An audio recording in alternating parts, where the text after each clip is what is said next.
अस्सलाम वालेकुम व्यूअर्स, आपका मेज़बान उस्मान अहमद आपकी पसंदीदा चैनल BSE लर्निंग में आपकी खिदमत में हाजिर है। व्यूअर्स, आपको याद होगा कि जो लास्ट मैंने आपके साथ जो मैंने लेक्चर डिस्कस किया था वो बेसिकली प्रिंटफ और स्कैनफ का लेक्चर था। और इस लेक्चर के अंदर मैंने आपको ये बताया था कि अगर हमारे पास इंटीजर टाइप के वेरिएबल्स हों तो उन वेरिएबल्स के अंदर हमने इनपुट किस तरह से करनी है। अगर हमारे पास फ्लोट वेरिएबल्स होंगे तो उनके अंदर हम इनपुट किस तरह से करेंगे, या कैरेक्टर या स्ट्रिंग टाइप के अगर वेरिएबल्स हैं तो उनके अंदर हम इनपुट किस तरह से करेंगे। फिर हमने एक कांस्टेंट क्वांटिटी भी जो यहाँ पर डिफाइन की थी। जो हमारे पास जो कांस्टेंट क्वांटिटीज होती हैं वो एक तो कॉन्स्ट क्वालिफायर है हमारे पास, इसकी मदद से हम डिफाइन कर सकते हैं। और जो इसका दूसरा तरीक़ाकार है वो इस तरह से है कि हम अगर चाहें तो इसको हैश डिफाइन के जो हैश डिफाइन हमारे पास प्री प्रोसेसर डायरेक्टिव है, इसकी मदद से भी हम इसको डिफाइन कर सकते हैं। इसमें सिंपल आपने ये करना है कि आपने आइडेंटिफायर का नाम बताना है और फिर आपने उसको वैल्यू बता देनी है। तो यही जो हमारे पास कॉन्स्ट क्वालिफायर के साथ जो हमारा कांस्टेंट डिक्लेयर हुआ है, यही कांस्टेंट इस तरीके से भी जो डिक्लेयर किया जा सकता है। इसमें एक तो आपने सेमीकोलन नहीं लगाना एंड पे, और दूसरा आपने यहाँ पर इसकी जो डेटा टाइप है वो आपने डिफाइन नहीं करनी। इसी तरह से अगर हम कोई कांस्टेंट करैक्टर कांस्टेंट लेना चाहें तो उसको भी जो वो हम यहाँ पर मेंशन कर सकते हैं। लाइक जैसे मैं यहाँ पर कहता हूँ कि हमारे पास CH के नाम से एक कांस्टेंट है और उसकी वैल्यू मैं यहाँ पर ए रखना चाहता हूँ। या अगर आपने स्ट्रिंग कांस्टेंट लेना है तो मैं लाइक str के नाम का मैं आइडेंटिफायर ले लेता हूँ और इन्वर्टेड कॉमर्स में आपने अपना कांस्टेंट डिफाइन कर देना। तो ये दोनों तरीक़ों से हम कांस्टेंट्स को डिफाइन कर सकते हैं। एक तो ये कॉन्स्ट क्वालिफायर के ज़रिए और दूसरा हैश डिफाइन के ज़रिए। यहाँ पर आपने कहीं भी सेमीकोलन नहीं लगाना, लेकिन अगर हम मेन फंक्शन के अंदर इनको डिफाइन करते हैं तो हमें सेमीकोलन लगाना पड़ेगा। तो हमारी मर्जी है, हम चाहें तो कॉन्स्ट क्वालिफायर के साथ कांस्टेंट क्वांटिटीज़ को डिफाइन कर लें, या हम हैश डिफाइन के साथ जो हो कांस्टेंट को जो वो डिफाइन कर लें। दोनों तरीक़ों से डिफाइन किया जा सकता है। इसके अलावा मैंने आपको बताया था कि इनमें आपने इनपुट किस तरह से लेनी है। स्कैनफ का मैंने आपको जो वो तरीक़ेकार बताया था कि पहले आपने फॉर्मेट स्पेसिफायर देना है और फिर आपने वेरिएबल का एड्रेस बता देना है। इसका मतलब यही है कि ये जो आप %d लिखते हैं, इसका मतलब यही है कि जो स्कैनफ है, जो कंपाइलर है, वो डेटा इंटीजर फॉर्म के अंदर जो वो रीड करेगा। और एड्रेस ऑपरेटर इसको कहा जाता है। एड्रेस ऑफ स्टूडेंट मार्क का मतलब ये है कि स्टूडेंट मार्क के नाम की जो हमारी मेमोरी लोकेशन है उस एड्रेस पे जाके इंटीजर फॉर्मेट के अंदर जो वैल्यू उसने रीड किया उसको स्टोर कर दिया जाए। तो इसी तरह से अगर एक से ज़्यादा आपने इनपुट्स लेनी है तो आप एक से ज़्यादा इनपुट्स भी ले सकते हैं, और इसी तरह से आपने जितनी इनपुट्स लेनी है उतने आपको वेरिएबल्स के साथ जो एड्रेसेस मेंशन करने पड़ेंगे। तो ये सिंपल एक प्रोग्राम था जिसमें कि हमने चारों तरह की जो वो इनपुट ली थी, इंटीजर भी ली थी, फ्लोट भी ली थी, करैक्टर टाइप, और फिर इसी तरह से स्ट्रिंग टाइप की जो हमने इनपुट ली थी।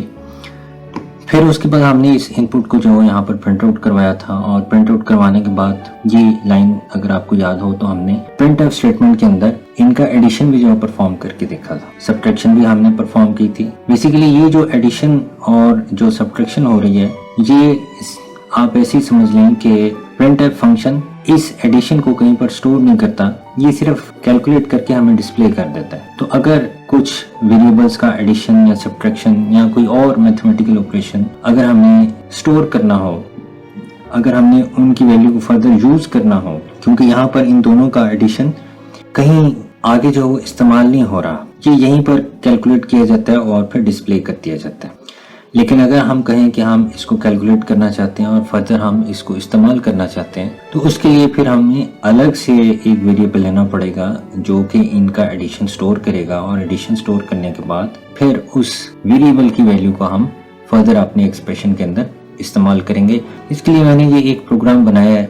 ये एक सिंपल सा प्रोग्राम है जो कि सिंपली जो वो हमसे पहले डिफरेंट सब्जेक्ट्स के मार्क्स इनपुट करने के लिए कहेगा और फिर उनका जो एडिशन है वो परफॉर्म करेगा और एडिशन परफॉर्म करने के बाद उनकी जो परसेंटेज है वो भी कैलकुलेट की जाएगी। लिहाजा इसके लिए देखें हमने कुछ यहाँ पर वेरिएबल्स डिक्लेयर कर लिए हैं।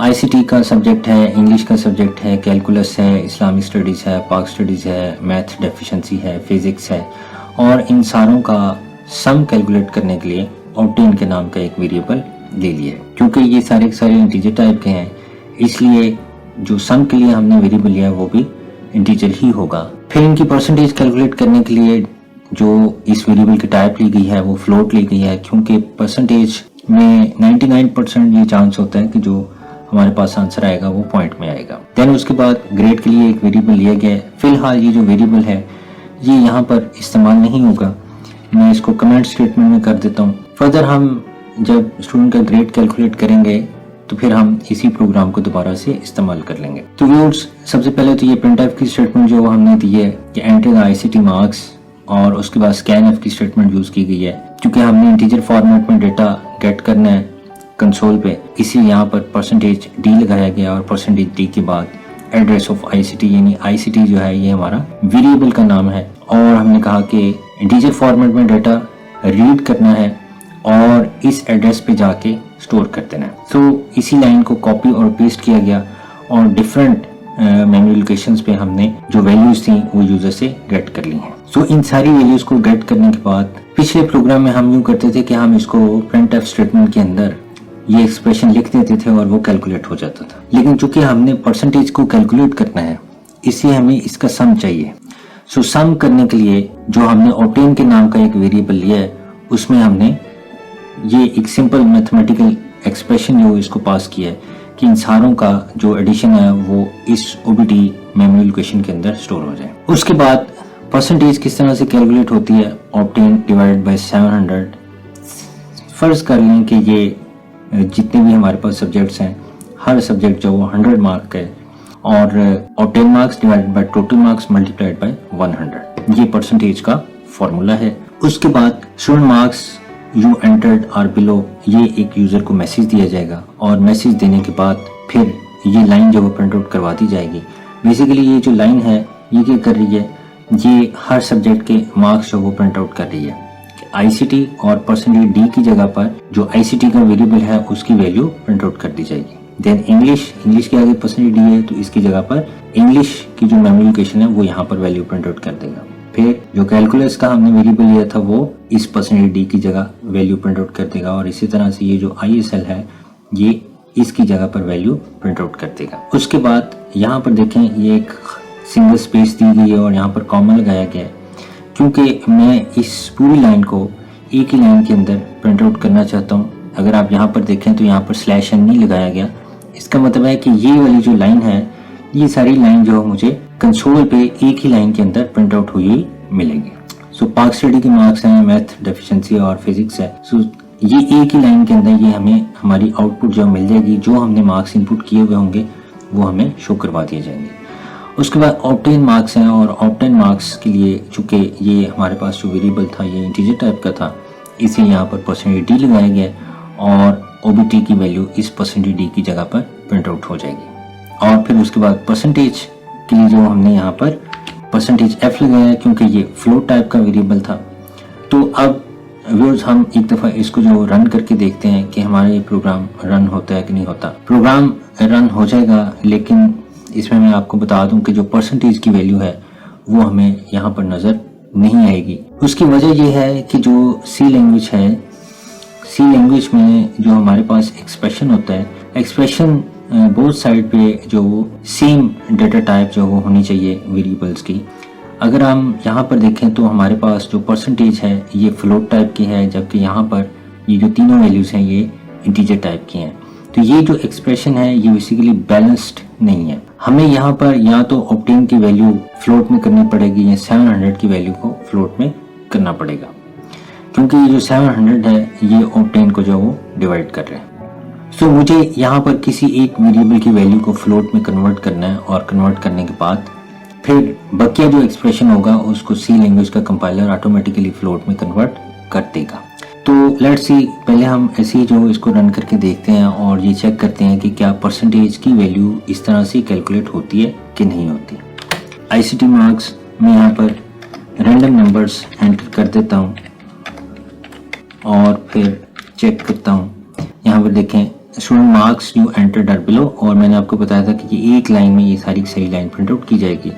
उसके बाद ऑब्टेन मार्क्स ये देखें यहाँ पर ये है, लेकिन परसेंटेज जो वो 0.00 हमें नज़र आ रही है। और उसकी वजह यही है, मैंने आपको बताया कि जो ये एक्सप्रेशन है, ये एक्सप्रेशन सी जो कंपाइलर है वो इस एक्सप्रेशन को जो वो नहीं समझता कि ये एग्जीक्यूट होना चाहिए, क्योंकि दोनों तरफ इक्वल के दोनों साइड्स पर जो वो सेम डेटा टाइप्स नहीं है। या तो परसेंटेज भी इंटीजर होती तो ये एग्जीक्यूट हो जाना था। अब चूंकि परसेंटेज जो वो होती फ्लोट है, हम ऑब्टेन को जो वो फ्लोट नहीं रख सकते, क्योंकि जो मार्क्स होते हैं वो होते हैं इंटीजर टाइप के हैं, वो फ्लोट नहीं होते। तो इसके लिए फिर हमारे पास जो सी लैंग्वेज है, सी लैंग्वेज में एक तो रूल ये है कि जो हमारे पास एक्सप्रेशन हो, हम एक्सप्रेशन को कन्वर्ट करते हैं हायर डेटा टाइप के अंदर। हमारे पास लोअर डेटा टाइप होती है और फिर हायर डेटा टाइप होती है। जो लोअर डेटा टाइप्स हैं उनके अंदर सबसे जो लोअर डेटा टाइप है वो कैरेक्टर है। कैरेक्टर के बाद जो फिर हमारे पास इंटीजर आ जाती है, और इंटीजर के बाद जो फिर हमारे पास जो फ्लोट है और इसी तरह से डबल है। तो ये एक हमारे पास जो वो चार्ट है जो मैं आपके साथ जो शेयर करूँगा नेक्स्ट जो हमारे पास लेक्चर है उसके अंदर मैं आपसे शेयर करूँगा। तो उसमें आपको पता चल जाएगा कि किस तरह से जो लोअर डेटा टाइप है वो हायर डेटा टाइप के अंदर कन्वर्ट कर दी जाती है। तो बेसिकली होना यूँ है कि मैं अगर यहाँ पर 700.00 लिख देता हूँ तो मेरे पास ये वैल्यू फ्लोट में आ जाएगी। सो इसके फ्लोट में आने से ये होगा कि जो सी लैंग्वेज का कंपाइलर है वो चूंकि ऑब्टेन की डेटा टाइप इंटीजर है और इंटीजर एक लोअर डेटा टाइप है, तो वो इसकी लोअर डेटा टाइप को फ्लोट के अंदर ऑटोमेटिकली कन्वर्ट कर देगा। इस तरह की जो कन्वर्जन होती है सी लैंग्वेज में, इसको इम्प्लिसिट टाइप कास्टिंग का नाम दिया जाता है। जो लोअर डेटा टाइप्स होती हैं वो ऑटोमेटिकली हायर डेटा टाइप के अंदर कन्वर्ट कर दी जाती हैं। यानी यहाँ पर इम्प्लिसिट टाइप कास्टिंग परफॉर्म की जाएगी इंटीजर टू फ्लोट। तो सी लैंग्वेज का compiler automatically lower data types को हायर डेटा टाइप के अंदर कन्वर्ट कर देता है। हम इस प्रोग्राम को वंस अगेन यहाँ पर रन करके देखते हैं कि क्या सी लैंग्वेज का कंपाइलर ऑटोमेटिकली कन्वर्जन यहाँ पर परफॉर्म करता है कि नहीं परफॉर्म करता है। मोस्ट प्रोबेबली वो लोअर डेटा टाइप को हायर डेटा टाइप के अंदर कन्वर्ट कर देगा। और ये देखें यहाँ पर आपको ये परसेंटेज नजर आ रही है 74.285713 उसने बताया है, ये ऑब्टेन मार्क्स बताया है। तो इट मीन कि सिंपली किसी एक वैल्यू को जो कि इंटीजर के साथ डिवाइड हो रही है, एक्चुअली उस वैल्यू को अगर हम फ्लोट के अंदर लिख देते हैं तो सी लैंग्वेज का कंपाइलर ऑटोमेटिकली ऑब्टेन की वैल्यू को यानी 520 को बेसिकली ये क्या कर देगा, ये 520.00 कर देगा। क्योंकि मैंने जो उसको वैल्यूज बताई थी, जो मैंने मार्क्स इनपुट किए थे, वो उनका सम 520 आया था। तो ये ऑब्टेन के अंदर 520 स्टोर हुआ था, तो ये 520 को क्या कर देगा 520.00 कर देगा। यहाँ से डिवाइड करेगा 700.00 और फिर मल्टीप्लाई कर देगा 100 से। तो यहाँ पर चूंकि ये फ्लोट हमारे पास परसेंटेज हमने डिक्लेयर की हुई है, तो फ्लोट के अंदर ही उसका रिजल्ट स्टोर हो जाएगा। इससे पहला जो एक्सप्रेशन था उसमें ये भी वैल्यू इंटीजर थी, ये भी इंटीजर थी और ये भी इंटीजर थी, इसलिए ये एक्सप्रेशन जो वो कैलकुलेट नहीं हो रहा था। तो वो इसमें जो टाइप कास्टिंग है वो ऐसी टाइप कास्टिंग जो कि कंपाइलर ऑटोमेटिकली परफॉर्म करता है, उसको इम्प्लिसिट टाइप कास्टिंग का नाम दिया जाता है। जबकि वो टाइप कास्टिंग जो कि प्रोग्रामर खुद परफॉर्म करता है उसको एक्सप्लिसिट टाइप कास्टिंग का नाम देते हैं।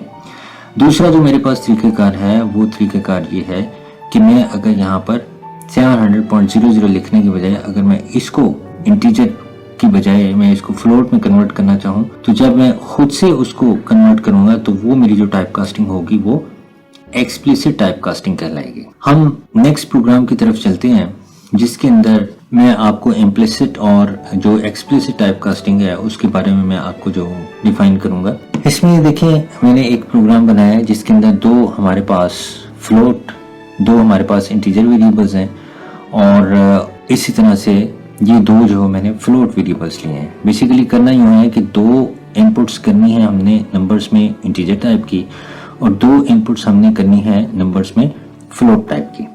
सो हम क्या करेंगे कि हम फर्दर फिर इन दोनों नंबर्स को, ये जो दो इंटीजर नंबर्स हैं और ये वाले जो दो फ्लोट नंबर्स हैं, इन चारों को हम ऐड करेंगे। अब देखें कि जब हम ऐड करते हैं तो ऐड करने के लिए ये तो दोनों हमारे पास, फर्ज कर लें कि ए की वैल्यू अगर मैं ये देता हूँ और बी की वैल्यू ये देता हूँ और सी चूंकि फ्लोट और डी भी फ्लोट वेरिएबल है, लिहाजा इनके अंदर फ्लोट वैल्यूज हमने स्टोर करनी है। अब अगर इन चारों को मैं ऐड करता हूँ तो ऐड करने के लिए जरूरी है कि इनका जो रिजल्ट स्टोर होगा, इनका जो सम आएगा वो फ्लोट में आएगा, क्योंकि ये दो इंटीजर हैं लेकिन ये दो फ्लोट वैल्यूज हैं। सो 2.6 और 4.5 को ऐड करें तो जवाब फ्लोट में आता है, उसके अंदर 2 और 1001 को ऐड कर दें तो भी जवाब फ्लोट में आता है। इसलिए सम कैलकुलेट करने के लिए हमने सम का जो वेरिएबल लिया है वो यहाँ पर फ्लोट लिया है। सो इनकी सब्ट्रैक्शन जो होगी वो भी फ्लोट ही जो वो फ्लोट में जो हमें मिलेगी। मल्टीप्लिकेशन करेंगे तो भी वैल्यू फ्लोट में आएगी और अगर डिवाइड करेंगे इन चारों को तो भी वैल्यू फ्लोट में ही आएगी। सिर्फ एक वैल्यू हमें इंटीजर में मिलेगी और वो वैल्यू होगी मॉडुलस ऑपरेटर की।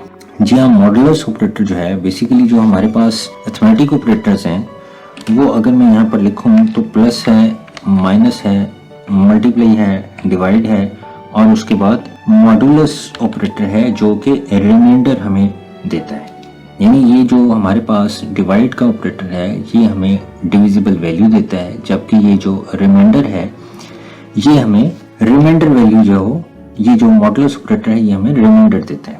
अगर मैं यहाँ पर 10 मॉडुलस 2 लिखूं तो इसका मतलब होगा जवाब 0 आएगा, क्योंकि 10 को जब हम 2 पे डिवाइड करते हैं तो जवाब 2 5 और 10 होता है, तो जो वैल्यू बचती है वो 0 वैल्यू बचती है। इसी तरह से अगर मैं 10 डिवाइड बाय 2 करूं तो इसका जवाब 5 होगा।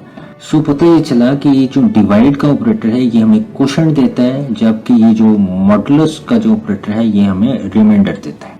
सो ये जो मॉडुलस का ऑपरेटर है ये बेसिकली इंटीजर वैल्यूज पर ऑपरेट होता है, ये फ्लोट वैल्यूज पर ऑपरेट नहीं होता। अगर मैं यहाँ पर इसको लिखूं 2.6 मॉडुलस 4.5 तो कंपाइलर एरर देगा कि ये जो मॉडुलस ऑपरेटर है ये फ्लोट वैल्यूज पर ऑपरेट नहीं हो सकता, आप इसको सिर्फ और सिर्फ इंटीजर वैल्यूज पर ही ऑपरेट कर सकते हैं। इसलिए अगर हम इन चार वेरिएबल्स का एडिशन, सब्ट्रैक्शन, मल्टीप्लिकेशन या डिवीजन करते हैं तो कर सकते हैं, लेकिन मॉडुलस जो है वो हम इन चारों का नहीं कर सकते, क्योंकि बीच में ये दोनों जो वैल्यूज हैं ये फ्लोट हैं। तो मुझे इन दोनों वैल्यूज को पहले इंटीजर में कन्वर्ट करना पड़ेगा और कन्वर्ट करने के बाद फिर जब ये चारों वैल्यूज इंटीजर में हो जाएंगी तो हम इसको कैलकुलेट कर सकते हैं। तो व्यूअर्स आइए देखते हैं इसको। ये सिंपल इनपुट की स्टेटमेंट जो लिखी गई है कि यूजर को एक मैसेज आएगा और फिर उसके बाद स्कैन एफ के अंदर हमने दोनों नंबर्स इनपुट करती हैं और ये फिर परसेंटेज एफ लगाएगा क्योंकि फ्लोट वैल्यूज हैं। अब अगर आप इस एक्सप्रेशन को देखें तो जो सम की वैल्यू है, जो सम की वैल्यू सम के अंदर स्टोर होनी है, मैंने आपको बताया कि ये फ्लोट वैल्यू स्टोर होनी है, क्योंकि मैं इससे मिलती जुलती वैल्यूज जो वो दूंगा। सी और डी की वैल्यूज पॉइंट में होगी और ए और बी की वैल्यूज इंटीजर फॉर्म में होगी। अब ए बी इंटीजर है, बी भी इंटीजर है, जबकि सी और डी दोनों फ्लोट है। लिहाजा ये जो मेरे पास एक्सप्रेशन बनता है, सी का कंपाइलर क्या करेगा कि ये फ्लोट है, लिहाजा ये दोनों लोड डेटा टाइप्स हैं, वो इन लोड डेटा टाइप्स को फ्लोट के अंदर जो वो कन्वर्ट कर देगा। यानी अगर मैंने ए की वैल्यू 1001 लिखी है तो सी का जो कंपाइलर है वो ए की वैल्यू को क्या बना देगा, 1001.00। वो इस तरह से इसकी वैल्यू बनाएगा और इसी तरह से बी की वैल्यू 2.0 कर देगा और फिर सी की वैल्यू 2.6 और डी की वैल्यू 4.5। तो ये इनका जो सम आएगा वो सम फ्लोट के अंदर स्टोर कर दिया जाएगा। सो ये जो कास्टिंग है ये इम्प्लिसिट टाइप कास्टिंग कहलाती है, क्योंकि कंपाइलर खुद ब खुद परफॉर्म करते हैं। वो ये जज कर लेता है कि एक्सप्रेशन में दोनों साइड्स पर फ्लोट मौजूद है। सो ऐसी वैल्यूज जो कि इंटीजर हैं, मैंने उन इंटीजर वैल्यूज को फ्लोट के अंदर यानी हाई डेटा टाइप के अंदर कन्वर्ट कर देना है, ताकि जो हमारी इंफॉर्मेशन है वो लॉस ना हो सके। इसी तरह से सब्ट्रैक्शन के अंदर भी यही परफॉर्म करेगा। वो इनके साथ, इन दोनों इंटीजर वैल्यूज के साथ जो वो .00 लगा के इनकी टाइप इंटीजर से फ्लोट कर देगा और फ्लोट करने के बाद फिर इनकी जो सब्ट्रैक्शन है वो इसके अंदर सब के अंदर स्टोर कर देगा, क्योंकि सब भी फ्लोट टाइप का वेरिएबल है। फिर उसके बाद मल्टीप्लिकेशन भी ऐसी परफॉर्म की जाएगी और डिवीजन भी ऐसे ही परफॉर्म की जाएगी कि इंटीजर दोनों इंटीजर वैल्यूज के साथ .00 लगा के फ्लोट में कन्वर्जन होने के बाद डिवीजन, चूंकि ये भी फ्लोट टाइप का वेरिएबल है इसलिए यहाँ पर इसके अंदर स्टोर कर दिया जाएगा। अब प्रॉब्लम होनी है यहाँ पर कि जब हम इसको कंपाइल करेंगे तो कंपाइलर यहाँ पर एरर देगा, क्योंकि सी और डी हमारे पास फ्लोट वेरिएबल्स हैं और जो मॉडुलस ऑपरेटर है वो फ्लोट वैल्यूज के साथ ऑपरेट नहीं होता।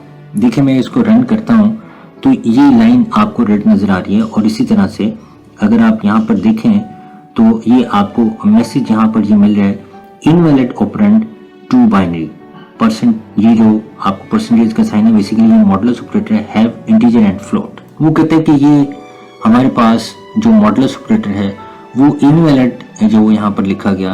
क्यों इनवैलिड लिखा गया? क्योंकि कुछ वैल्यूज इंटीजर है और कुछ वैल्यूज फ्लोट है, लिहाजा हमें जरूरत है यहाँ पर सी और डी की वैल्यू को फ्लोट की बजाय इंटीजर में कन्वर्ट करने की। जो मॉड का वेरिएबल लिया गया है वो ऑलरेडी देखें ये यहाँ पर इंटीजर टाइप का इसीलिए डिक्लेयर किया गया क्योंकि रिजल्ट जो आना है वो फ्लोट में नहीं आना बल्कि इंटीजर में आना है।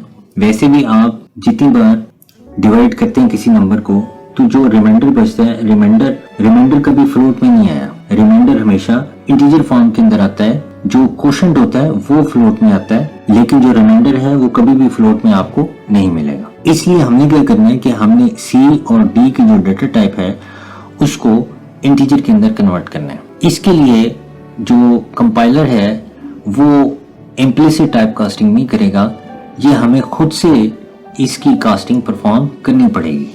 वो टाइप कास्टिंग क्यों नहीं करता? वजह ये है कि जब 2.6 को 2 बनाया जाएगा तो इसमें जो 0.6 है ये इंफॉर्मेशन लॉस होती है, इसलिए कंपाइलर जहां हमारी इंफॉर्मेशन लॉस होती है वो ऑटोमेटिकली परफॉर्म नहीं करता। 4.5 को जब इंटीजर में कन्वर्ट किया जाएगा तो यहाँ पर हमारे पास 4 आता है और 0.5 जो वो लॉस होता है।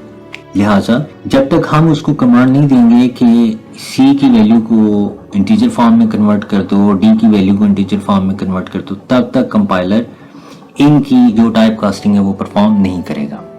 सो मुझे क्या करना है कि टाइप कास्टिंग इसकी परफॉर्म करनी है। टाइप कास्टिंग करने के लिए क्या है, हमारे पास कास्ट ऑपरेटर है, पैरेंथेसिस में आपने उसको वो टाइप मेंशन कर देनी है जिसके अंदर हम उसको कन्वर्ट करना चाहते हैं। जैसा कि यहाँ पर देखेंगे जो सी हमारे पास वैल्यू है इसकी टाइप कास्टिंग परफॉर्म कर दी गई कि सी की वैल्यू को इंटीजर में कन्वर्ट कर दिया जाए और इसी तरह से ये डी की वैल्यू को भी इंटीजर में कन्वर्ट कर दिया जाए। लिहाजा यहाँ पर ये जो हमारा एक्सप्रेशन है ये क्या बन जाएगा 1001 और फिर उसके बाद मॉडुलस के बाद फिर यहाँ पर 2, यानी इनका जो रिजल्ट आना है इनके रिजल्ट के बाद फर्दर उसको डिवाइड किया जाएगा 2 के साथ, यानी ये जो 2.6 है ये इसका क्या बना दिया जाएगा 2 बना दिया जाएगा और इसी तरह से ये जो 4.5 है इसका क्या बना दिया जाएगा ओनली 4 बना दिया जाएगा। तो ये एक्चुअली हमारा एक्सप्रेशन होगा अगर मैं ये वाली वैल्यूज इनपुट करता हूँ। तो सी और डी की वैल्यूज को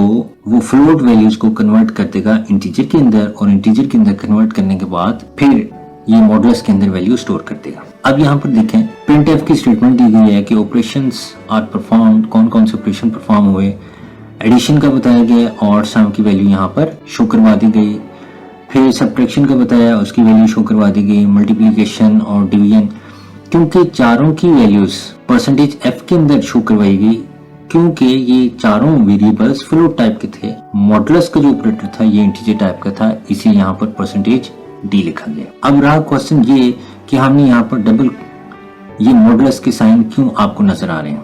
बेसिकली ये जो डबल मॉडुलस के जो ऑपरेटर हैं ये जैसा कि यहाँ पर देखें ये परसेंटेज डी लिखा हुआ है, कंपाइलर कंफ्यूज हो जाते हैं अगर हम परसेंटेज डी लिखते हैं, वो समझते हैं कि ये फॉर्मेट स्पेसिफायर है। अगर मैं यहाँ परसेंटेज डी लिखता हूँ तो वो समझेगा ये फॉर्मेट स्पेसिफायर है।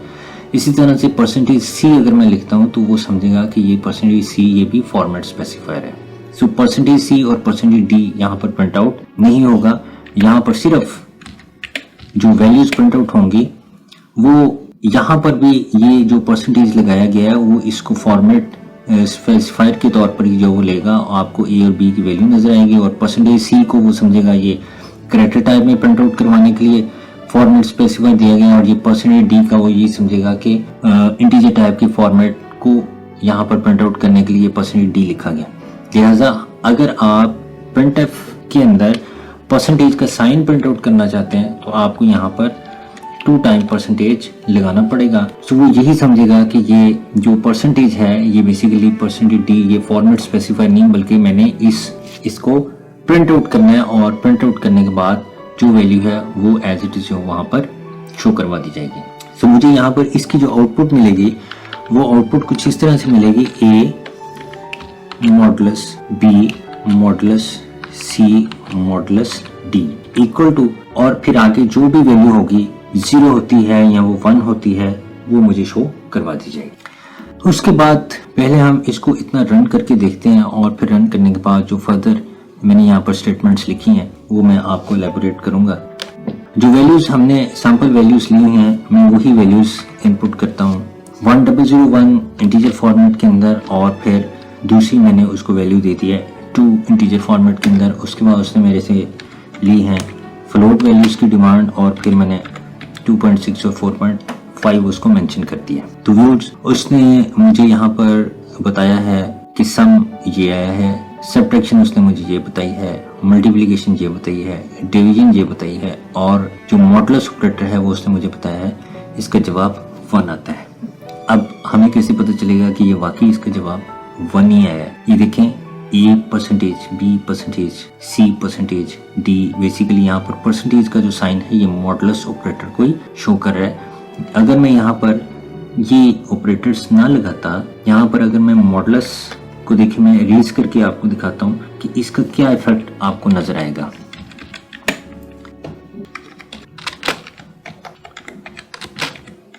देखिए उसने मुझे यहाँ पर जो आउटपुट दिया है वो बिल्कुल रॉन्ग आउटपुट दिया है। ए तो वैसे का वैसे ही आया, उसके बाद परसेंटेज बी की बजाय उसने बी प्रिंट आउट कराया, उसके बाद परसेंटेज सी की जगह उसने ये एक अल्फाबेट, एक सिंबल जो आपको शो करवाया है, वो करेक्टर अजीब सी वैल्यू जो वो यहाँ पर नजर आ रही है, और परसेंटेज डी की जगह पर उसने ये वैल्यू जो आपको शो करवाई, फिर इक्वल और फिर परसेंटेज डी की जगह पर। तो ये हमारी आउटपुट सारी की सारी यहाँ पर डिस्टर्ब है। मैं यहाँ पर मॉडुलस ऑपरेटर अगेन लगा देता हूँ ताकि ये जो कंफ्यूजन है कंपाइलर को ये खत्म हो जाए। अब व्यूअर्स आते हैं कि क्या हमारा जो रिजल्ट है वो रिजल्ट किस तरह से जो वो जनरेट कर रहा है मॉडुलस ऑपरेटर का। मॉडुलस ऑपरेटर को यहाँ पर डिटेल में जो एक्सप्लेन किया गया है, ये मैंने एक लाइन जो यहाँ पर लिखी है, कुछ इंस्ट्रक्शंस हैं मॉडुलस ऑपरेटर के हवाले से।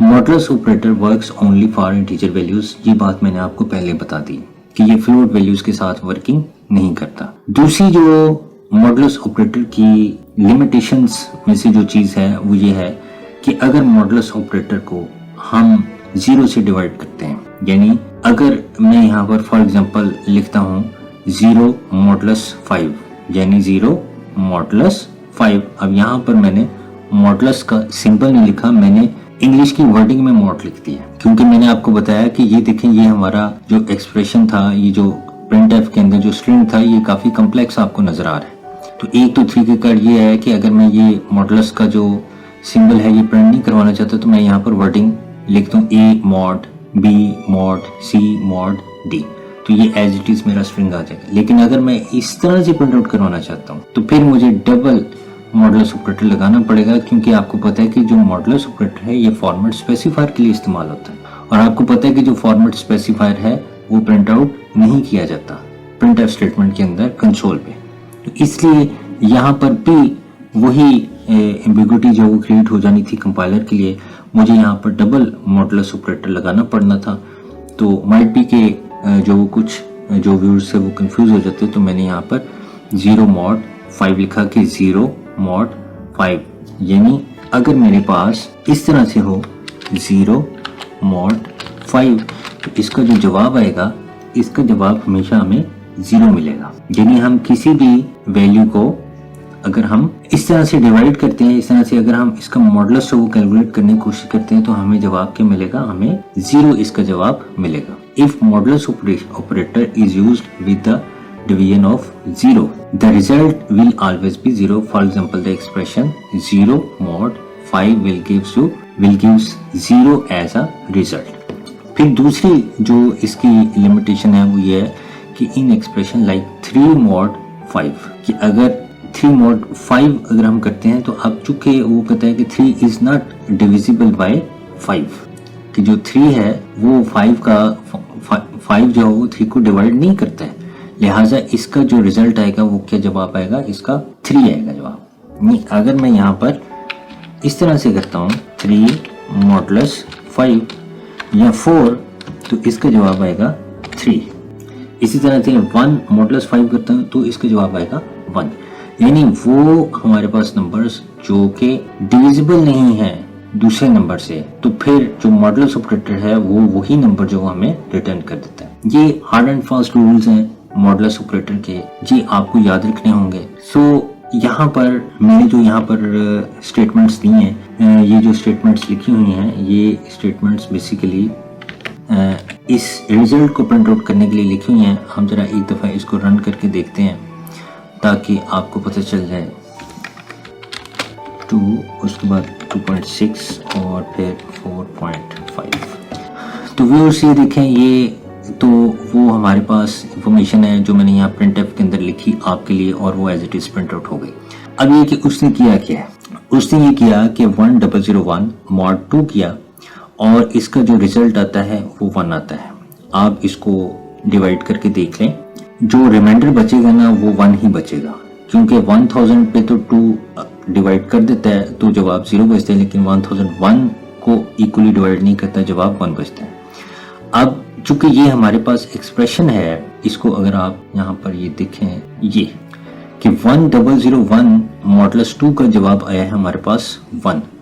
उसके बाद इसने जो हमें वैल्यू रिटर्न कर दी है वो 1 वैल्यू रिटर्न कर दी। अब जो अगली दफा जो कंपाइलर ने इसको एग्जीक्यूट करना है तो उसने इस सारे का जवाब आया है हमारे पास 1 और फिर ये 1 मॉडुलस 2 और अगेन मॉडुलस 4। तो अब अगर ये देखा जाए कि ये जो हमारे पास है इसका जवाब क्या आता है, 1 mod 2 का जवाब भी 1 ही आता है, क्योंकि मैंने आपको बताया कि 2 का ये डिविजिबल नहीं है। जो नंबर डिविजिबल नहीं होगा तो जवाब वही जो हो वो नंबर जो हो रिटर्न कर दिया जाएगा। सो इतने एक्सप्रेशन का जवाब 1 आएगा, 1 मॉडुलस 4। सो 1 मॉडुलस 4 चूंकि 4 अगेन जो इसको डिवाइड नहीं करता तो जवाब क्या आता है 1।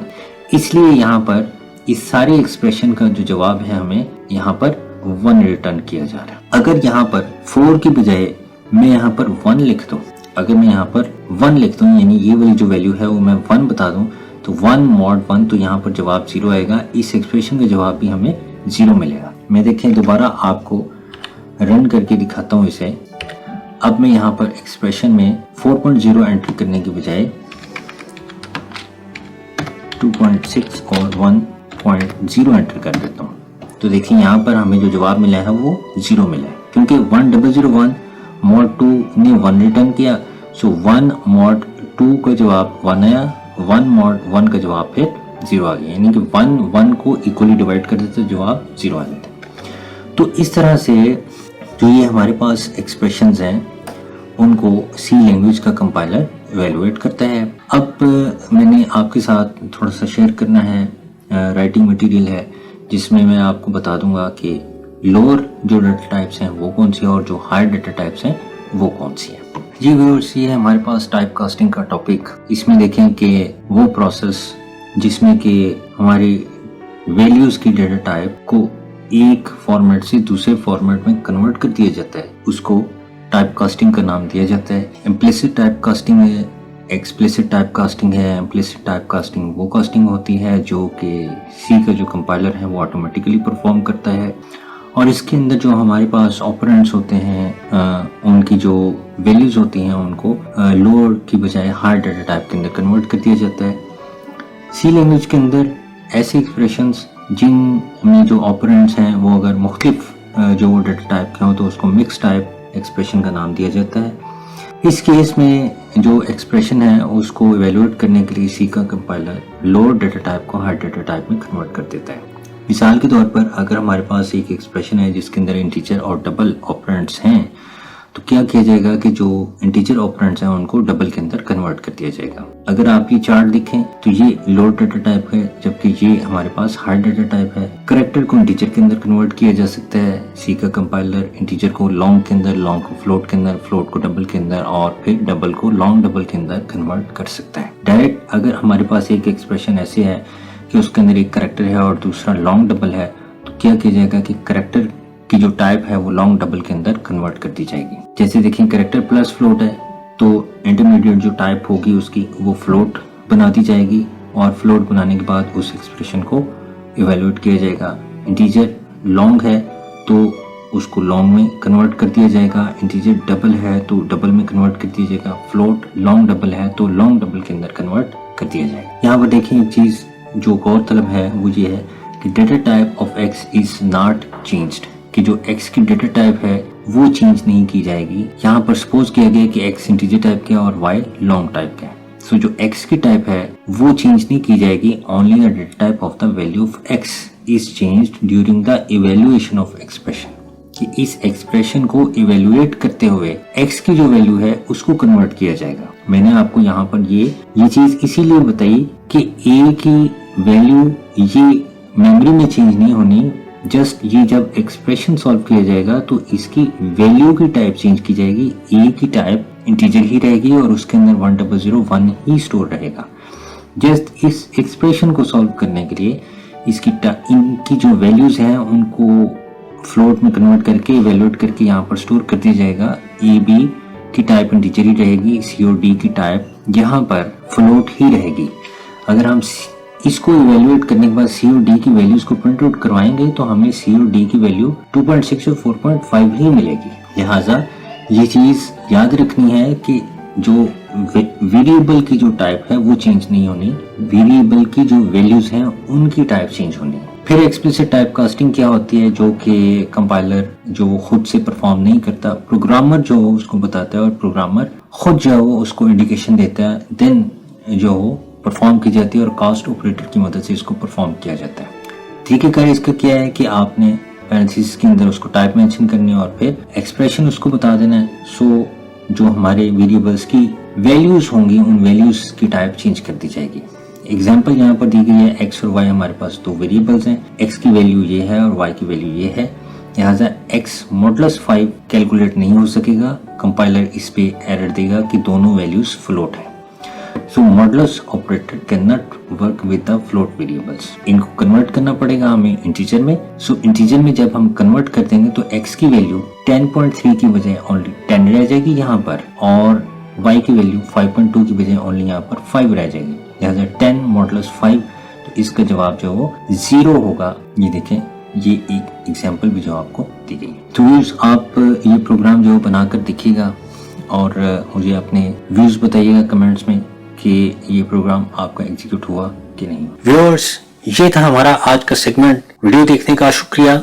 जिन दोस्तों ने मेरा चैनल सब्सक्राइब नहीं किया वो सब्सक्राइब के बटन को प्रेस करके चैनल को सब्सक्राइब कर लें और वीडियो लाइक करना और नोटिफिकेशन का बटन प्रेस करना ना भूलिएगा, ताकि आपको नई वीडियोस का नोटिफिकेशन मिलता रहे। इसके साथ ही आपका मेजबान उस्मान अहमद आपसे इजाजत चाहता है।